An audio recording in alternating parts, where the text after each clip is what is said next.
Welcome to another episode of 90 Minutes of Wisdom, a channel dedicated to helping you expand your knowledge and develop a more successful and peaceful mind. Today, my guest is international diva vocalist, best known for vocals on Drinking in LA, the hit song from Brand Van 3000.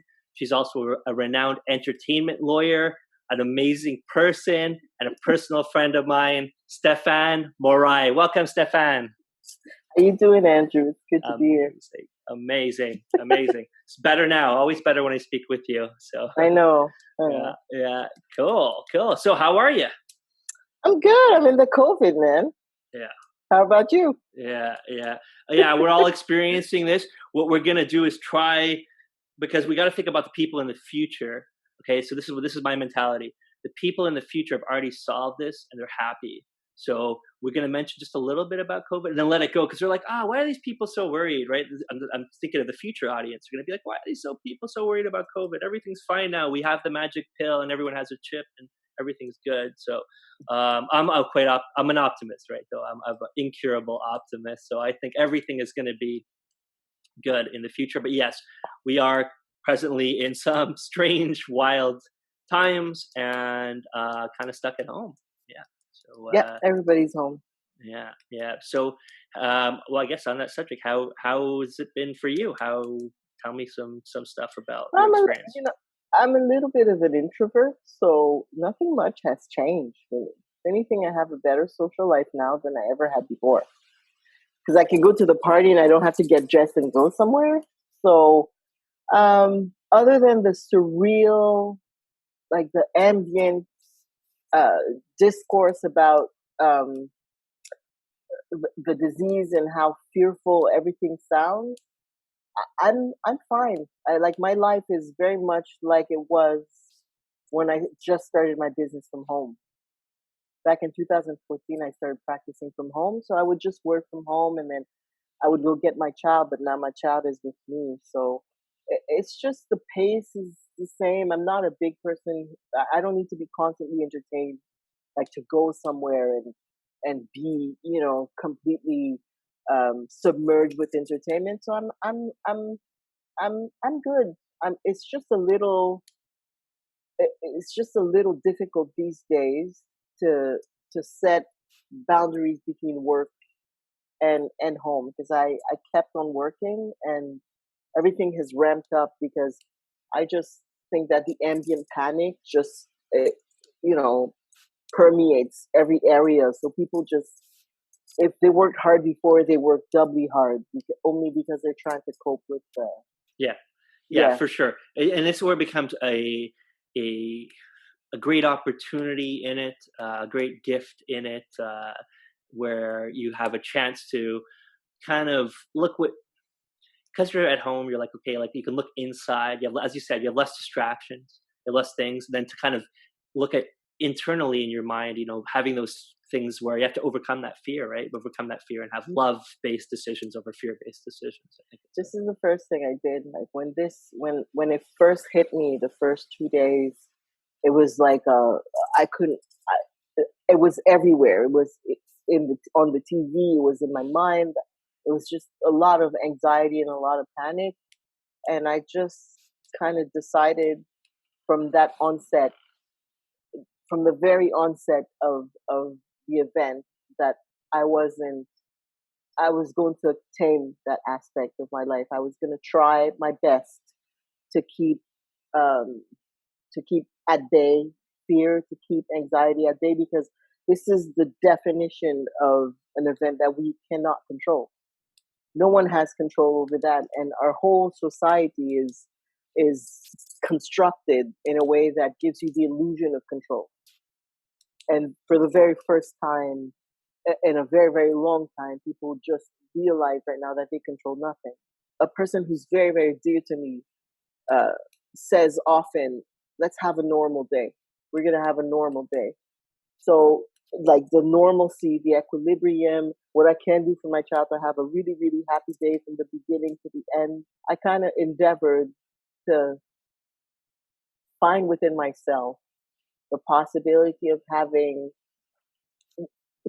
taking one day at a time. And if that day is a happy, peaceful day, then I've done my job. We all have as humans like normalcy bias, right? Like we want to have that feeling because we feel more safe if we feel like things are normal. So the more we could kind of make it look like it's normal. And as you said, loss of control, where right away people started hoarding all kinds of crazy stuff like food and toilet paper. And toilet paper was one of the funniest ones because it was in the news. So people went crazy and I just know, because they're like, hey, if he's taking all the toilet paper, what does he know that I don't know? Right. So let me go get, you know. And then I saw in the news that actually toilet paper is one of those things where it comes from a multitude of different places. So it's actually the easiest thing to get. So it's like the least thing you should not be stocking up on toilet paper. It's actually, there's other things that come from other countries that uniquely in different spots that are much more hard to obtain. But toilet paper is not one of them. It's actually something that you shouldn't be on your highest priority as your panic item. But yeah. No, it's not something that is going to prove useful to get through trauma. But that was the way they expressed it collectively. Like, let me make sure that, you know, I can take care of my bodily needs in a hygienic fashion. I guess so. You know, I mean, for me, it's always the one thing I always think of is water. Like that's the one thing. Like, what is it? 3 days, whatever, you're dead. Or so it's water is the key. Like, you know, if you're gonna stock up on anything at all, like it's in my mind, it's water. Like, have enough water. You know, I went through a lot of civil unrest in Haiti before leaving Haiti to come and live here, and nothing prepares you for this. So what you have to do is just buckle down, decide that you're going to get through it, no matter what it takes, and then do what you have to do. So water is important.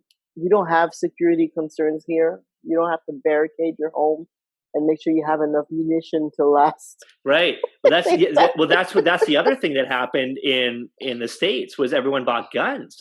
Gun sales went through the roof because everyone's like, oh, well, will it start getting to the point where, like, let's just say, it's just not going to happen. And we're advanced enough as a society that when there's enough good people, like, yeah, if all the truck drivers stopped, and it is, you see all these TV commercials, but it's true. We should thank them. They're fantastic that they continued, the supply chain continued. But yeah, if it got to the point where like you have no food and your kid's starving and you look through your living room window and you see the family across the street with this big turkey, you're going to be like, maybe I should kill them. I don't know, probably not, but you could be, maybe at least just get that turkey.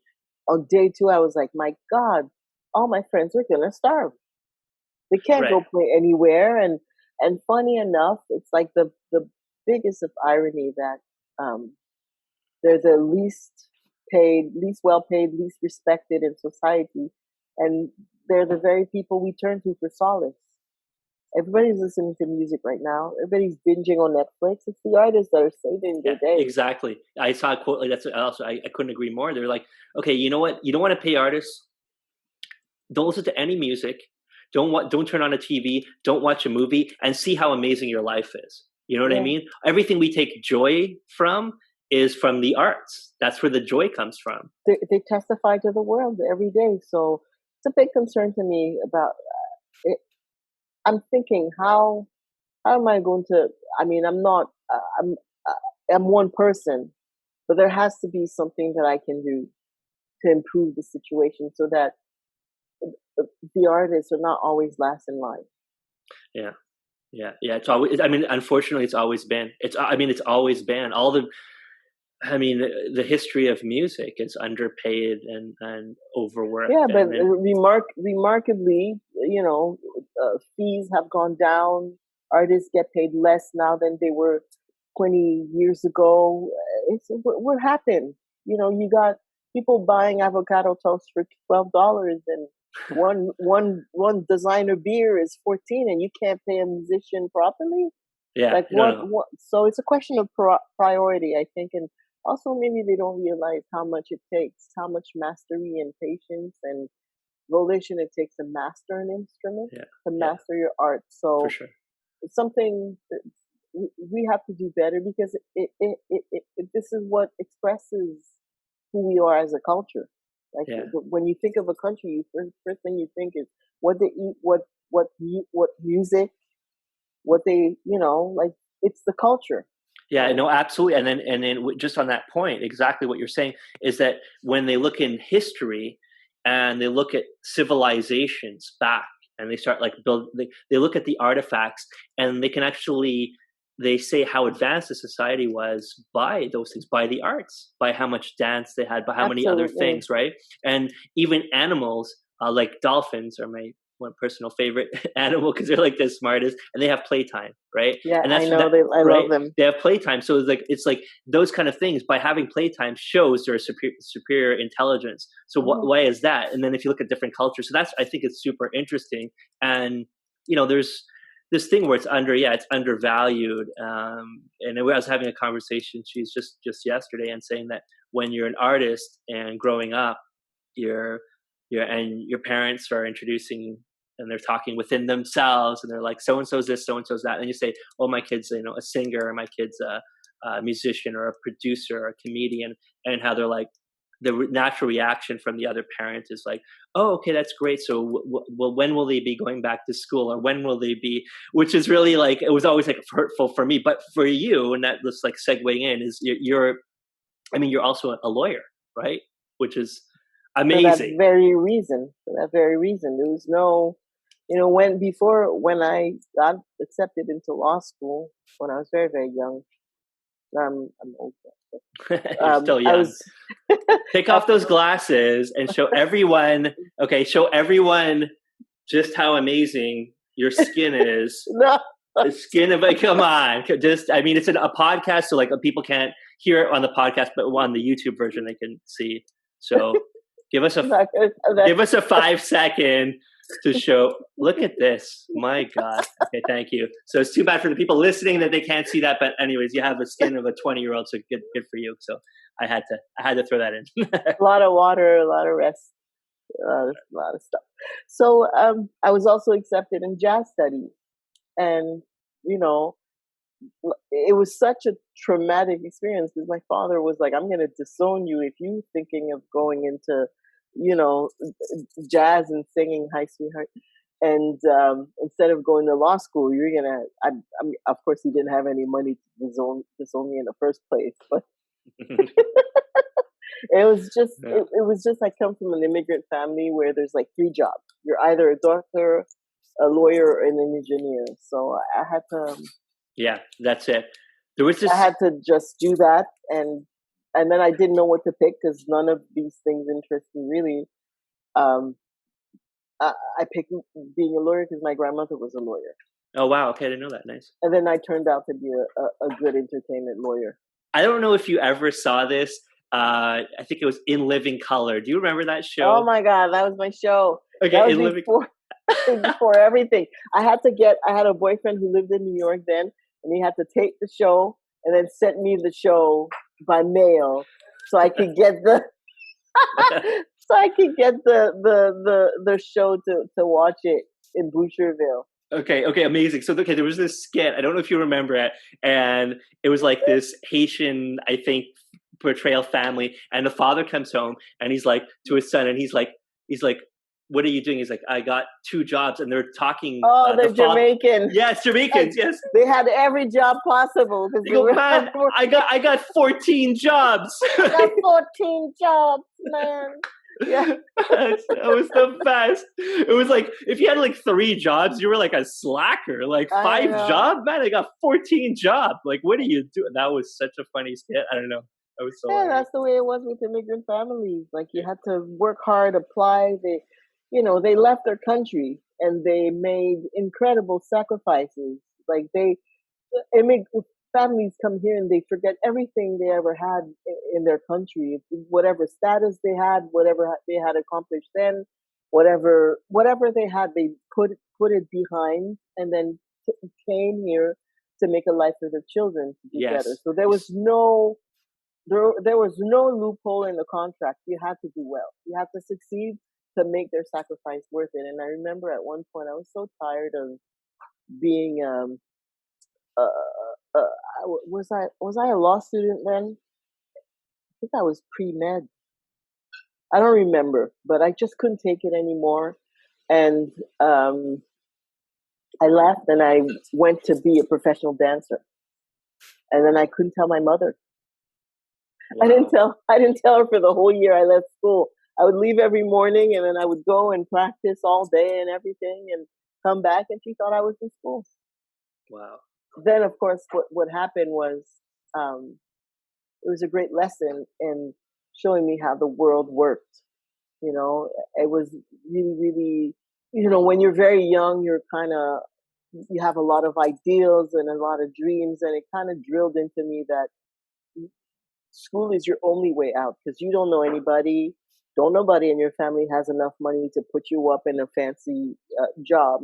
So what you had to do was to try to, like, your upward mobility was dependent on what diploma you could acquire. Absolutely. And absolutely. as a Black woman, it was very, very clear for me that I had to finish school. So yeah, I could. I mean, that in and of itself must have had so many challenges, and I have so much respect for that. Like, my father came from India, and he came to McGill, and I understand. I mean, I don't really have any regrets in my life, because that's everything I did made me the person I am today. So I don't really have any regrets. But I should have finished school, and that's why I went back and did my CFA level 1 a few years ago, and I studied for. I didn't pass it the first time, like everyone, like most people. I passed it the second time, but I studied 8 to 10 hours a day. For the last 30 days, I did 10 hours a day for 30 days, but I studied for 3 years to get that. And oh my God. It was, and there's 3,500 pages, and it's on, I'm forgetting right now, 8 subjects or something like this, and the books are like this big, they weigh like 40 pounds, and the writing is this small with mathematical formulas and everything. It is, and I took it because I wanted to make my mind sharper again. I found that with the job that I had at the time, it was great, I loved it. It's just that my mind was getting less and less sharp. So I said, let me go into this, and let me get that education, and let me get that sharpness. That's what I wanted from the education.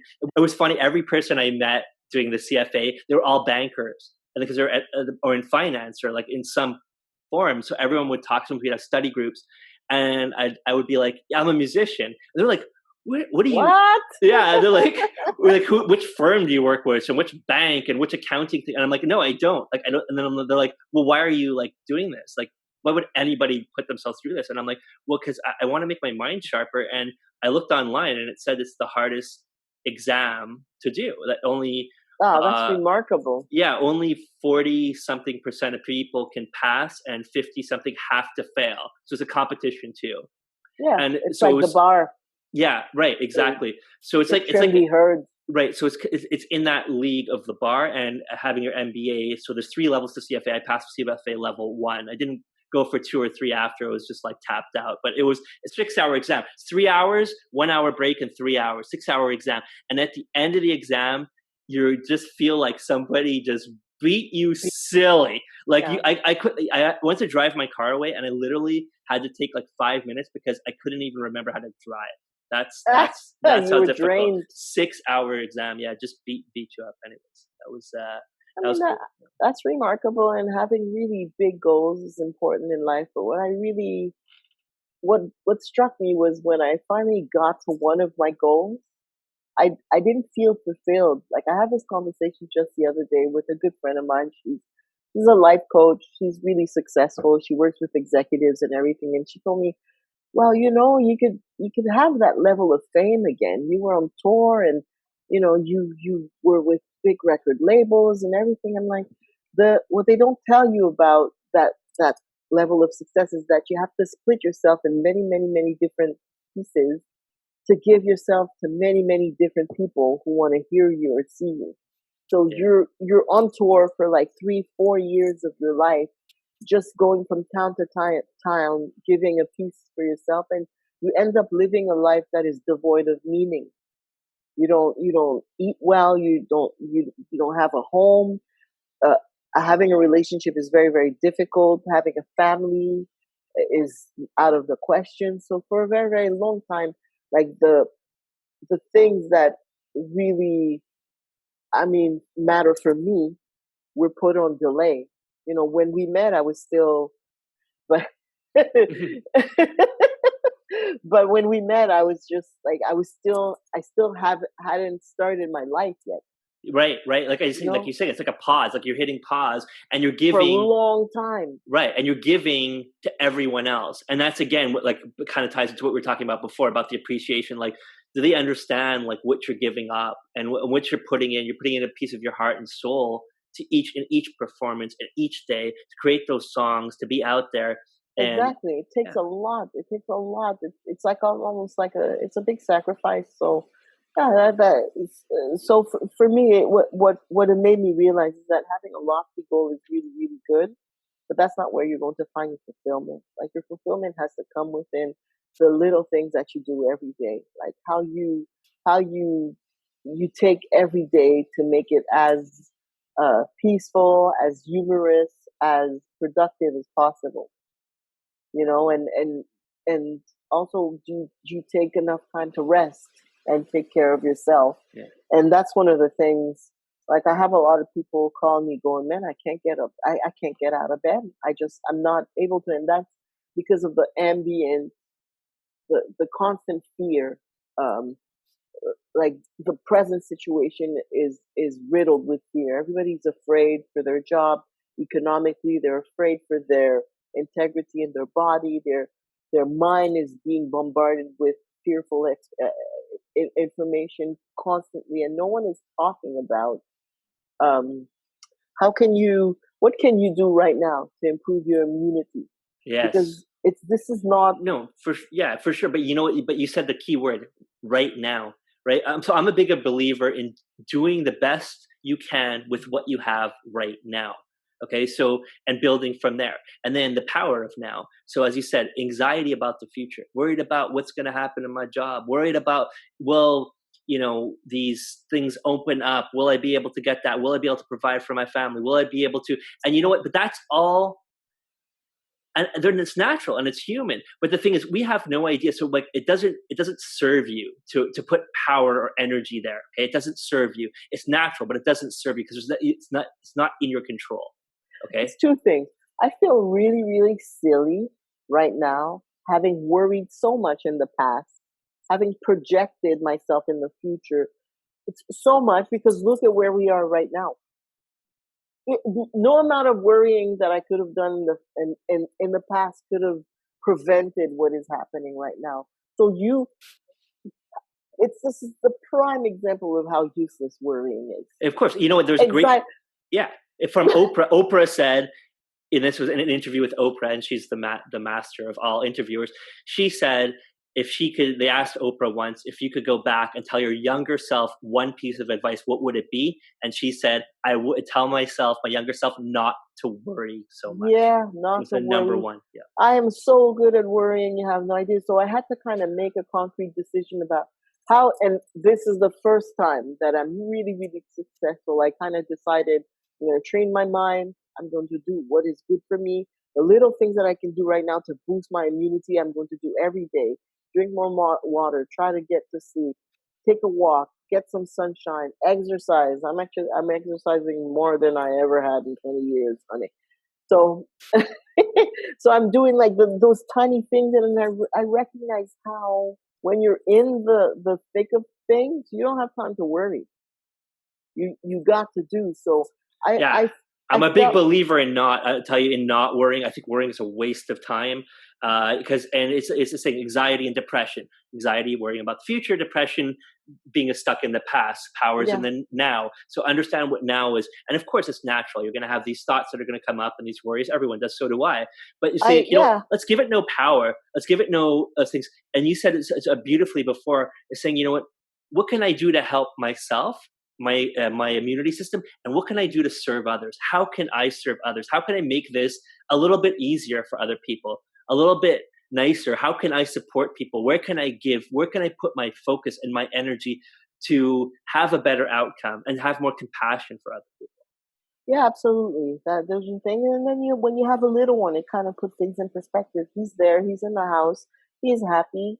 It helps a lot for his life. His whole life is different when I'm happier, when I'm calmer, when I enjoy my time with him, rather than being nervous and being, cranky. I really I'm not going to let it get the best of me, because no matter, it kind of really shocked me. No matter how much worrying I did in the past, nothing could have prevented what is happening right now.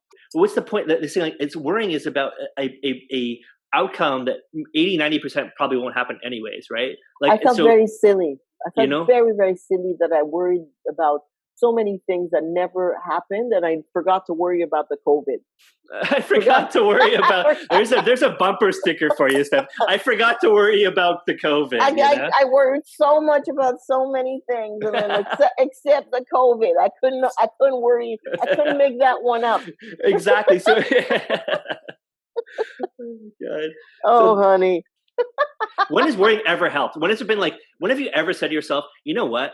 I'm so happy I worried about that, because I'm so happy. Look, I turned it around in my head, and every worst case scenario possible I took care of. Now I feel so much better. Yeah. But you know what? Exactly. That never happens. But I think that you had made a good point there. And then right now, where I should worry's not going to help me. It's obvious that worry's not going to solve anything. No, but couldn't you see anything? I don't think there's ever, like I was saying, there's no useful worrying. There's just worrying is always, in my opinion, is always a waste of time. There's nothing to worry about. They say don't sweat the small stuff, and it's all small stuff. It's all small, right?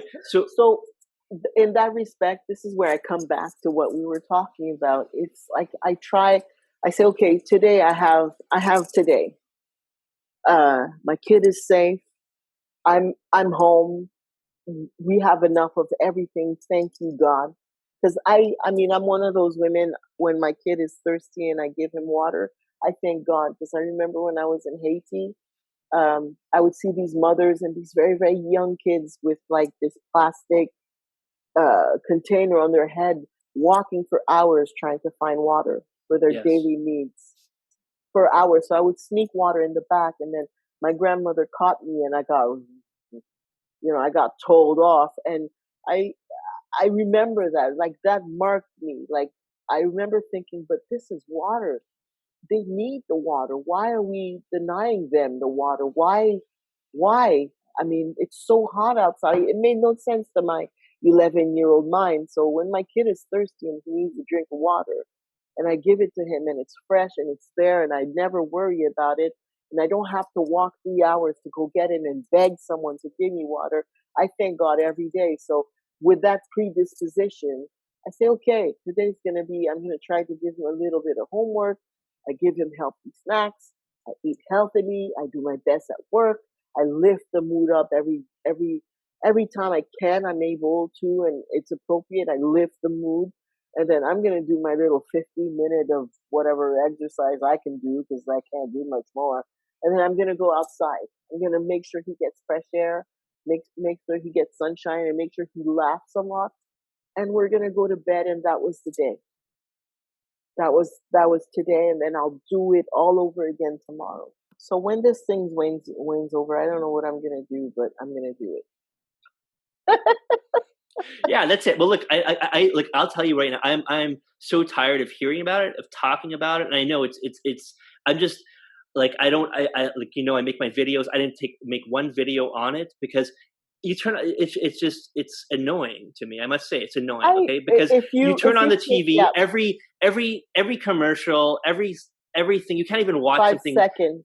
5 seconds. And then it's not the news. Every entertainment is that too. And I'm just like, you know what? I want to entertainment is supposed to be escape. Okay. In my mind, it's escape. You watch a movie to escape. So like to watch something cool and be entertained. I don't want to like enough. I'm just like, I'm done with it. Like I know we're living it, but I cut myself off from the news because I believe it's going to bring you down. You're going to go into a downward spiral, and it's going to really affect you negatively more than it should, or more than it intends to, I think, because it's trying to be informative, and then it just proliferates negativity. What is the importance of sunshine and sleep and water and exercise? Like, all these things boost your immunity. So do it every day while you're in confinement. Like, you got people watching TV all day, and no one is prompting them to say to be better for themselves. You know, right. Yeah, unfortunately, I've heard things. I have heard some things, and they're all like snake oil. They're like, take this silver something supplement, and apparently none of that's true. Like they're interviewing this guy who's amazing doctor who's really knowledgeable in all this, who's an expert on this, and they were asking each thing that people were recommending. And he's like, you don't understand. There's no cocktail. There's no magic vitamin. He goes, it's very complex. Okay, and the things that you're saying are actually the accurate things. That's the right way to go. Exercise, sleep, sunshine, fresh air. This is the way to boost your immune system. Laughter. Oh my God, the laughter, right? One of the Les Brown, right? For every time you laugh, you boost your immune system for 24 hours, and every time you get angry, you actually for 4 to 5 hours you've depleted it. Okay, so everyone should be laughing. Another reason why comedians should be paid more and things that make you laugh, because we gotta laugh. That's what boosts our stuff.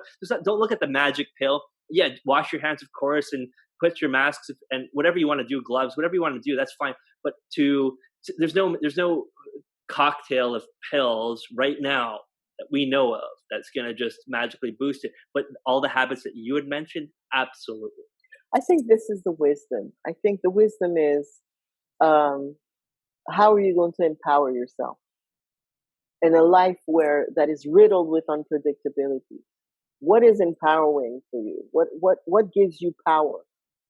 Because and that applies for the COVID, but it applies everywhere else.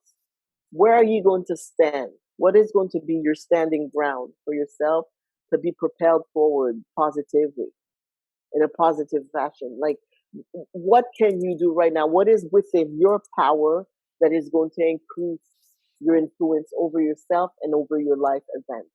Yeah, for sure. And always, I mean, it goes back. I remember at the beginning of the conversation, I was talking about I left school and I went to dance, and I was like, and when I went to dance, I quickly realized that the only way I could do money to survive was to teach.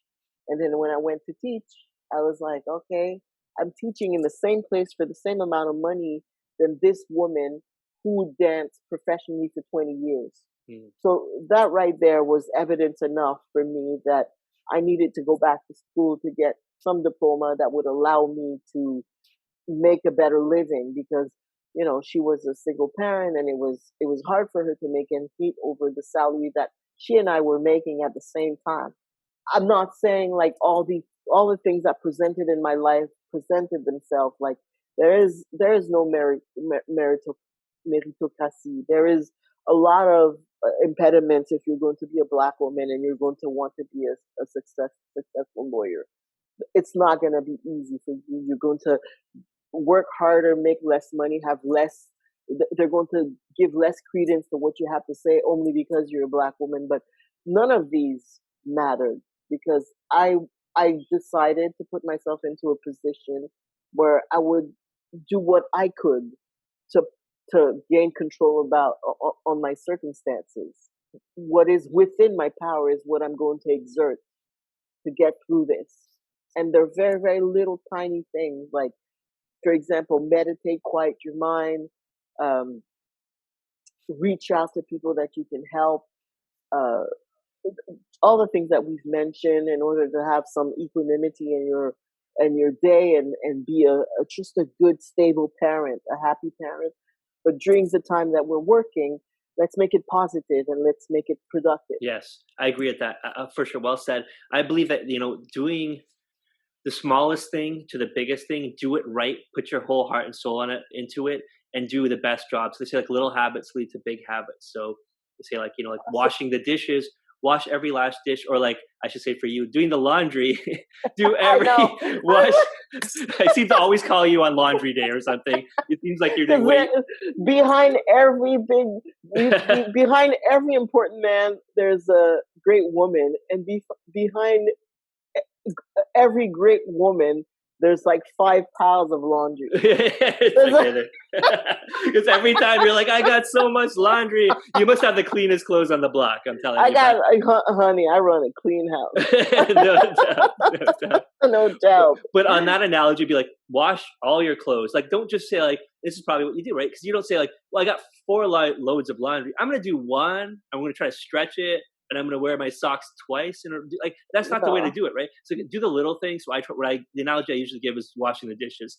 When wash every last dish when you wash the dishes. Don't leave like 3 spoons soaking. and 2 cups. They're soaking. Yeah, that's a lie. That's a thing. We all know it's a lie. It's soaking. That's what we tell ourselves and others. But to do everything, the smallest, most menial task to the biggest, with your full attention, your full mindfulness and heart and soul. So I said the word. It's mindfulness. Mindfulness, right? Exactly. And if I would ask you, I I wanted to ask you this question with all the success you've had, passing. I don't. First of all, I'm successful at failing. I'm a great failure. It's like a successful failure. That's the one, so I don't have a lot of success. Well, you have a lot of humility, that's for sure. But I know what you're saying. There's so many things around that. Like, I always say the same as that. I say people that haven't failed a lot haven't tried enough things, like just haven't tried to expand enough. Everyone that's successful in any light has failed so many times, myself included. I failed. Oh my God. Writing a book on my success. I can write a book on my success, but I can write you volumes on my failures. I'm writing a book right now, and it's about all the places I failed. If you can't be a brilliant example, at least be a very good warning. Yeah. So look, you had. So let's just say this again. I know humility. Okay, you had the success and brand van and how do you feel? Like, I hear drinking in LA still all the time on the radio. Now, of course, I always think of you and how awesome it's such a monumental track. And then you look at the moment of you passed the bar exam, when you knew you passed the bar exam. Like, there's such different successes. Like, did you ever think of like how did one make you feel compared to the other? Was one more important to you than the other, more special? Or are they equally massive, like, victories that you hold special in different ways? I'm a trained ballerina, and when you're a trained ballerina, your leg can be right next to your ear, and it's still not high enough, or you've not balanced for a long enough time, or you're not enough in control, or there's always like a little flaw that you can pick on to better yourself. So I never took the time to realize how far I've come. The things that I'm most proud of, though, is my disposition, my daily disposition, the kind of person that I became, how my failures, how what you call my successes, how my obstacles and the things that I had to, the huge obstacles that I had to overcome to get to the little point in life where I am, what they made me, how I see the world. I'm very proud of that. I'm proud of how I was able to develop compassion and empathy, and how I have courage. I know I'm a courageous person, and that makes me proud. But the other day, I remember talking to my family, and they're like, "Oh, I hear drinking in LA all the time. I think about you always." And I thought to myself, and I was talking out loud, I'm like, how strange it is that I came here to study, and I wanted to be a ballerina, and then I happened to sing. I started singing, and then 25 years later, I sang a song that is part of Canadiana. How strange, like, how surreal it is that thing happened in my life. But I remember that's when you have to respect the power of intention. I remember being a ballerina and then saying, okay, I got to do something else. This sucks. This job sucks. I can't do this no more. So I started singing, and I couldn't sing for the life of me. And then I was like, you know what? I want to sing like a diva, and I'm going to apply myself, and I want to be part of one of the most successful alternative rock bands in Canada. I just voiced the intention. You know, this thing they say, Joe Dispenza said is, okay, you voice the intention, you put it there, you detach yourself from it, and then you put emotion into it, and you don't question it after that. That's exactly what I was doing. First of all, when I became a singer, I kept telling everybody, hey, you know I'm a singer. And people were like, no, you're not, Stephane. Yes, I am. I can sing. Yeah. Mm-hmm. But it wasn't true. And then I just kind of voiced it. I just said, I want to do this. And then I would just work towards it tirelessly. And then it manifested, but it manifested in a much bigger, on a much bigger scale than I could have ever imagined. So it was just a very peculiar thing. Like, This is the first book I ever read, The Power of Intention. And when I first picked it up, I couldn't, I mean, not the first book I ever read, but the first book towards self-mastery. Self-help, self-mastery, yes. Yeah, that I worked. And at that time, I couldn't understand, I couldn't grasp everything he was talking about. I remember there was a trolley, this or that. You're like, what is this guy? Where's silly he going? craziness. Yeah. Oh no, these things take you read it and you're like, yeah, and then you start realizing like deeper and deeper levels, like all these things. Exactly. You There's understand. a layer, and then the first, and then you keep going, and then the onion peels, and all of a sudden you're like, this is what it is. So right now I'm in a point in my life where, you know, I'm no spring chicken anymore. Even if you said my skin looks wonderful, like, yeah, it does. It does. Absolutely. Absolutely. Oh, that's good. I gotta look closely to what my regimen is so I can start making YouTube videos. Yeah, exactly, and share that. That's it. The next career move for you, for that's sure. Why, but that's exactly right. I'm like, I want to see, like, because I've seen so many things that I would dear to my heart come to pass, that I wonder, you know, what I know in the future. I just said I don't know what I'm going to do, but I'm going to do it.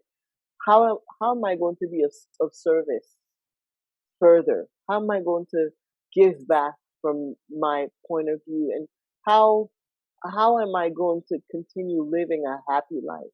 And I really hope that the circumstances allow us to do that, because everything is up in the air right now. Yeah, but it is. But I think it's a choice. Like, happiness is a choice. You can choose to be happy. You can find a way to be happy, and there's so many books and so many great people that have been through so many horrific life circumstances and found a way to be happy. So there's always, I mean, I'm sitting here and I got everything I could ever want. I have everything that I want. I have. Okay. We have ambition. You can always have more, but I have everything I want. So that's fine. That's another thing. Like, we realize how little we need really to be happy. Yeah, exactly. We don't need all that much. That's right. And it's gratitude. Like, there's always other things, and there's, like, you know, that could be different or better or different stuff in my life that I aspire to and want to have in the future. That's okay. But in the grand scheme of things, I mean, I am so blessed and I have so much gratitude on a daily basis. It's very easy. You know, some of these things I always say, you know, practice gratitude and all these, and how powerful it is and how good it is for your mind, for your creation reality. It's the most powerful tool. Most powerful tool. The other day I just heard it was, you know, like the vibrational scale, how like love is like 528 or 500, that around that level. They say that, you know, gratitude, like joy is above that. And gratitude is like same thing. It's like 700 or something. It's like really, really, really high to be grateful. But for me, it's so easy to be grateful. Like, you know what I mean? Some people have almost nothing and you can be grateful. And some people can have millions and be grateful or ungrateful. You know, it's a choice. So like, I find that happiness is a choice. So Stephane, what I would like to ask you is, the other side. So you spoke about the success of how you were a ballerina, and obviously a very awesome ballerina. You see, you can teach ballet, and then the brand van, and how you use power of intention and kind of became like even more successful than your wildest dreams. And it's such an amazing singer. And just because maybe some of the person that's listening right now doesn't know, you and I have worked together many times on songs, and you are an exceptional singer, because I've met so many people that have said, I'm a singer, and they're really not a singer. And I'm gonna go out, and I'm gonna obviously not use any names, but I met this one lady who called herself a singer. And the first thing I would do is I would go on my keyboard and I would find the range. Okay, like what's the range of the singer? So the highest high note and the lowest note that they could sing, and I would write something leaving that range for them. Right, so I write for them what was a way to produce a track specifically for that person. Mm-hmm. And this one woman came in and she was like, I'm a great singer, stuff like that. And I was looking for her range. So I started off like, you know, a few octaves and then going down lower and lower and lower. And then I found her range and I'm like, it's 4 notes. She didn't even have an octave. She could sing 4 notes. And then I'm like, and I whisper to my friend, and I'm like, her range is these 4 notes, and I'm like, wow, and like we're like, okay, being respectful and everything, and nice and stuff like that, and then she looks at her watch or at her phone and says, oh, can we wrap this up because I gotta go because I'm teaching a singing lesson right now. And I was like, Well, wow, wow. here So it like is. you're a singer. You're amazing. You're an amazing singer. I've been with, believe me, I've seen so many people that think they can sing. I call them, let's say, shower singers. Like they're fantastic in the shower. But there was even singers that didn't even understand the concept that there was. Like I remember this other singer. I could go on and on, so I'm going to cut it short. But there was this other singer, and I said, I showed her the keyboard, and I said, listen, this is what you're singing, and it's like, it's just not like in any key at all, and I'm like, could you try to sing like this? So like you're close to, like, I understand the melody you're trying to do. So could you do it? Like I'm taking her melody and just doing the actual notes, saying, could you sing it like in key without being rude? And she goes, you know what? She goes, I like my way better. Well, And I was here's like, the thing. okay. Belief in your talent will take you much further than talent alone. So, I mean, I know I am a mother singer. Like I know that's a fact. But there are other singers who have less tools and less talents that are way more successful than me. And I am. Oh yeah. Because Agreed. they believe that they were the shit. So agreed. I respect that. Yes. I respect that because I'm always someone who, like, it's never good enough. Like for me, Right. I think the pinnacle of vocal prowess is Martha Wash's vocals. And I'm never going to sing like Martha. No matter how good I get, I'm never going to reach that level of mastery. So it's a very it's like an unreachable goal. Yeah, but other singers will know that they're amazing, and then they'll have a massive career. Yeah, but for sure. But the thing is, like, look, it's work, it's effort. You are a great singer. There'll always be somebody better. No matter what you do in life, in anything, there'll always be somebody smarter. There'll always be somebody more successful. There'll always be, and I think, yes, I agree with you. Having that drive, having that faith.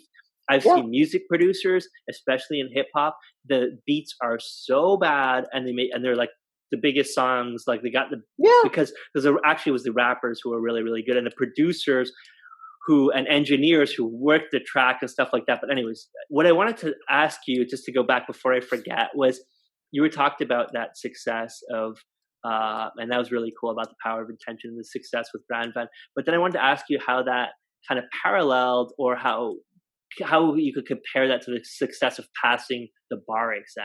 I mean, it's just another world. But it's the same skills, though. Like a real musician will do something over and over and over until it's executed perfectly. They'll go and study about the intention of the person who composed the piece of music.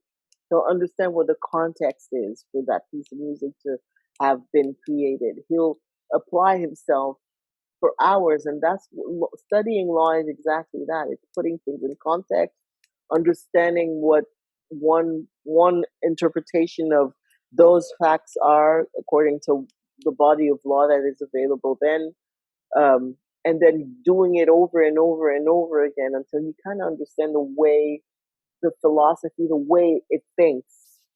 So it's the same skills. Like if you're going to be doggedly studying a piece of music or jurisprudence, it's the same. It speaks to resilience and perseverance.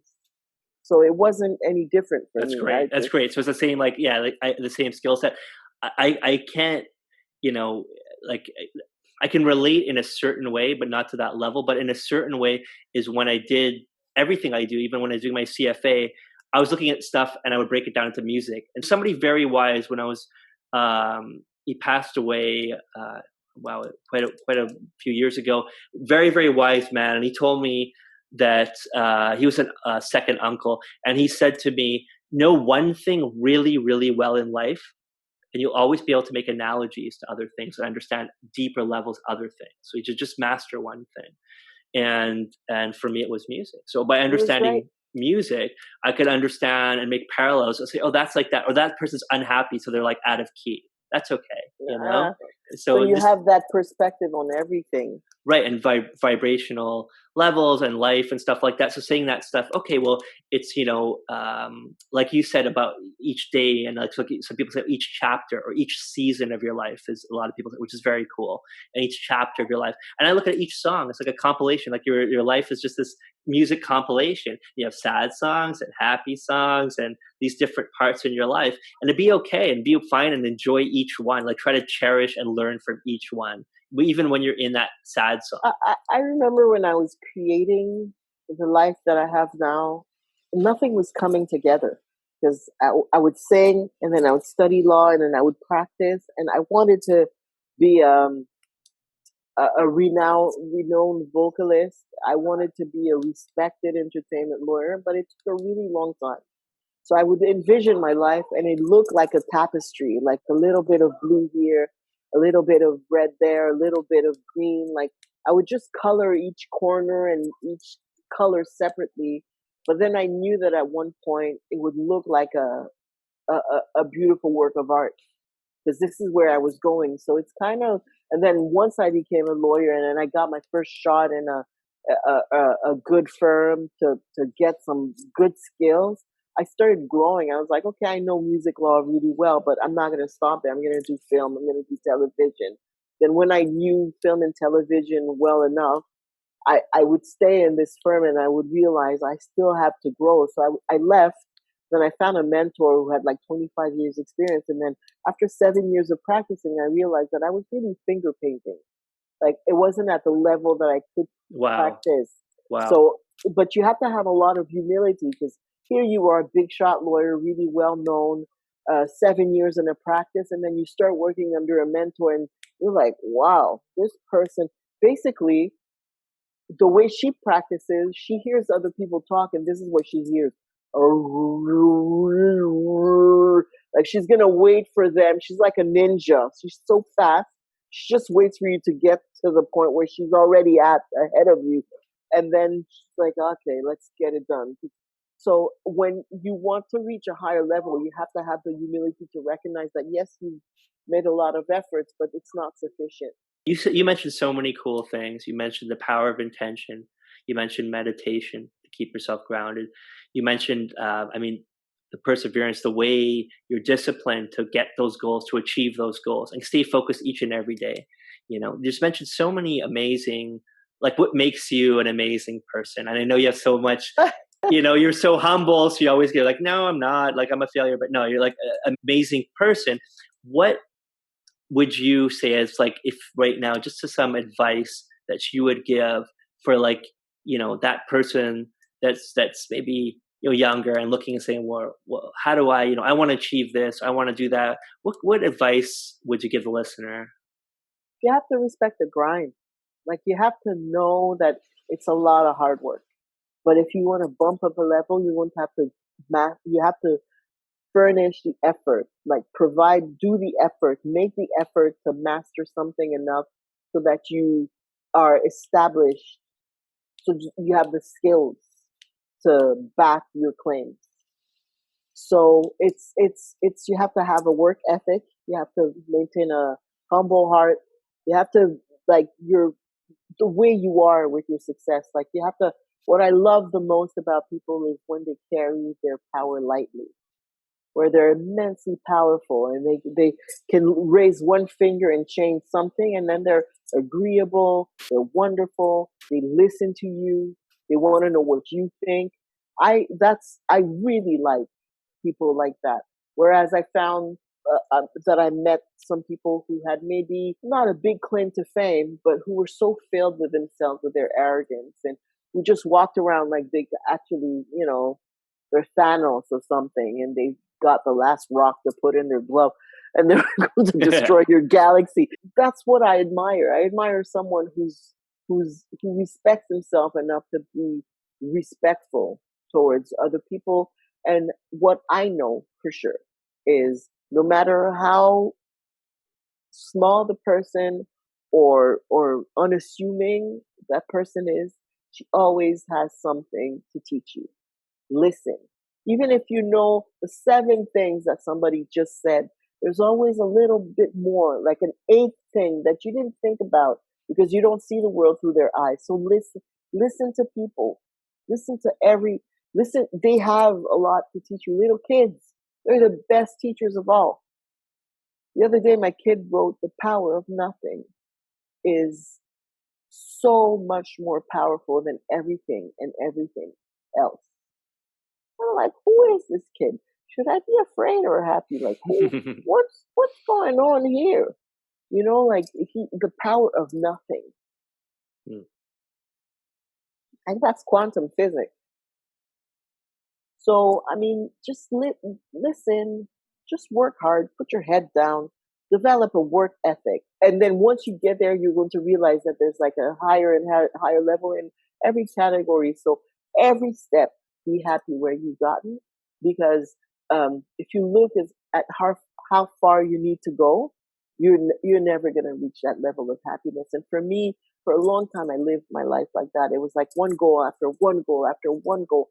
And I never stopped to notice how far I've become, how far I've gone, how much I acquired in terms of skill and life wisdom. Like I would never pause.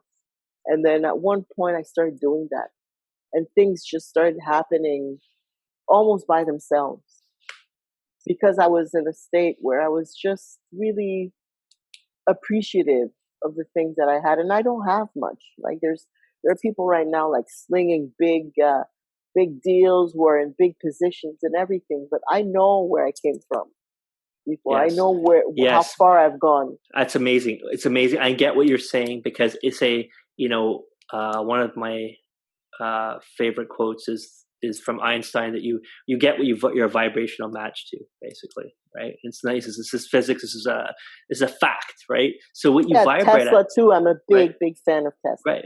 Yeah, me too. So it's like it's being a vibrational match. So like, if you're vibrational match to those things that you attract into your life and stuff like that, and that's where you can't trick the universe or trick God. You can't be a jerk and get that, because you have a jerk vibration. You know what I mean? So you'll get a lot of things, but a lot of other jerks will gravitate around you, and you'll have like a nice mutual appreciation society of jerks, and this is where you're going to macerate. Yeah, right. Going to be your jerk reality. So, but at the same time, when you're like, oh man, this life is wonderful. I had to work hard, and I'm still working hard, but look it's just a wonderful world that you have all these wonderful people, bright-eyed people who are just attracted to you. Then your tribe shows up, and all of a sudden you're a little collective of like-minded individuals who are just working towards the same goal. And all of a sudden you realize, yeah, everybody's in it for themselves, but they're in it for you too. Like your little tribe, they're in it for themselves, but they're in it for you too. They want to see you succeed. And time again, you've proven to be one of these people where you're like, oh, you want to write a book? I just wrote a book. Here's how you're going to write a book. Let me help you write a book. You know, like you're really, so I have a lot of that showing up in my life. Whereas before there was like a certain level where a lot of people who just wanted to take a lot from me and not give back and profit from me and make sure that I would stay down. Like I call it the flying low period of my life, where everyone that I encountered for years just wanted me to stay at like a given level of success, like not beyond, not like, I remember when I started singing with Brandon, I had just finished my law degree, and I kept asking, I need a stage, I need an internship. And they didn't want to help me get a stage or an internship. And an internship sets you up for the future career that you're going to have. And they were not going to cooperate with me because they wanted to keep me on stage. But they wanted to keep me on stage not as a solo artist, but as a singer in Brand Van, because this is what suited their purpose for me. So you have to really be clear in your life if you're going to have a successful life. Is what is it that you want? Because people will use your effort, and they'll use your time, and they'll use your goodwill for their own purpose. And they won't have one bit of problems doing that for years. They won't have a problem.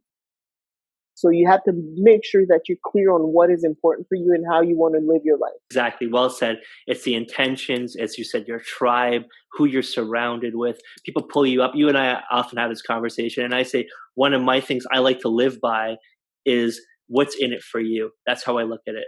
What's in it for you? Instead of saying what's in it for me, I don't call you up, and you know that. I don't call you up, Stephane, and say, how can you help me? I say, how can I help you? How are you?